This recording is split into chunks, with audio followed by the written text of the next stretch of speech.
Good morning, friends. Myself, Dr. Surendra Gupta, consultant neurosurgeon. Today, I am discussing about steps of balloon kyphoplasty procedure in a lumbar vertebrae fracture. Patient should be lie in prone position over the OT table.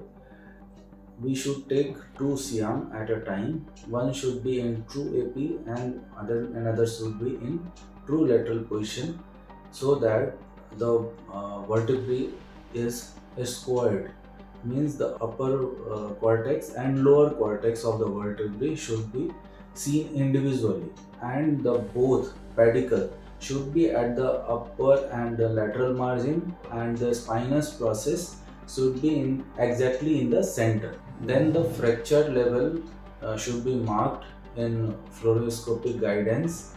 The skin is marked at the lateral and the superior margin of the pedicle, and this skin is infiltrated with the local anesthesia, generally 2% ADR lignocaine solution, and the desired tract should also be infiltrated with the local anesthesia.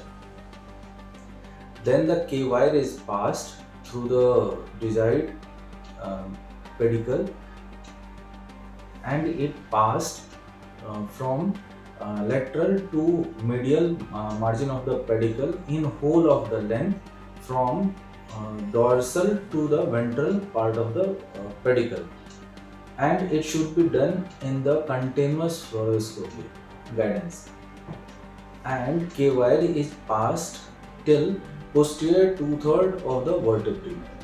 The kyphoplasty trocar along with the cannula is passed over K wire till the tip of the K wire, and after that the K wire along with the trocar is withdrawn.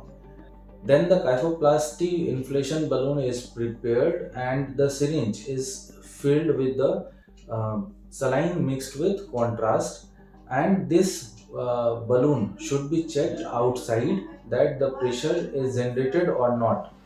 Then the prepared kyphoplasty balloon is passed through the cannula, kyphoplasty cannula, and the balloon has two marked, one anterior and one posterior at the end, and this balloon marked is seen outside the cannula in fluoroscopy. And after that, after confirmation, the balloon should be inflated up to 350 or 400. Balloon is inflated till desired height of the vertebrae achieved, and the pressure should be maintained up to 1 or 2 minutes so the cavity is well defined and marked. After that, the balloon is deflated and it's removed.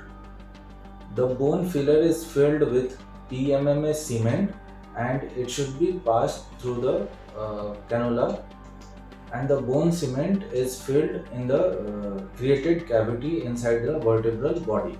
The consistency of the bone cement which is prepared is ideally toothpaste like in consistency. Bone cement should be filled in continuous fluoroscopic guidance, so the if the bone cement is extravasated outside the fractured vertebral body, it should be seen, and the bone cement filling should be stopped so that the neural compression or canal compression should not be occurred. Same procedure should be repeated from the other side of the pedicle, and the procedure is completed after that. Thank you.